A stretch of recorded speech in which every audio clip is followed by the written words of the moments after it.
নিজ হাতে উপার্জিত কামাই এটা পৃথিবীর শ্রেষ্ঠ কামাই, আলহামদুলিল্লাহ। পরিশ্রমের মাধ্যমে যে উপার্জন, এটাকে ইসলাম আমাদেরকে উৎসাহিত করে। শুধু নামাজ, রোজা, জিকির এগুলো নিয়ে ইসলাম আমাদেরকে পড়ে থাকতে বলেনি। কোরআনিক অর্ডার হচ্ছে আপনার নামাজ শেষ, আপনি বেরিয়ে পড়বেন, কাজে বেরিয়ে যাবেন। ফাইদা কুদিয়াতিস সালাতু ফান্তাশিরু ফিল আরদি ওয়াবতাগু মিন ফাদলিল্লাহ। বিধানটা কার বলুন? আওয়াজ করে বলুন, বিধানটা কার?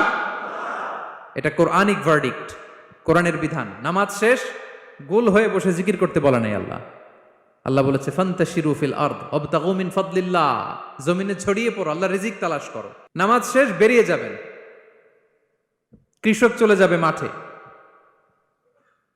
শ্রমজীবী চলে যাবে ফ্যাক্টরিতে, শিক্ষকরা চলে যাবে তাদের শিক্ষা প্রতিষ্ঠানে, কর্পোরেট ওয়ার্ল্ডের লোকেরা চলে যাবে তাদের প্রতিষ্ঠানে। ডেভেলপমেন্ট করতে হবে, সিভিলাইজেশন করতে হবে। নামাজের পরে গোল হয়ে বসে থাকা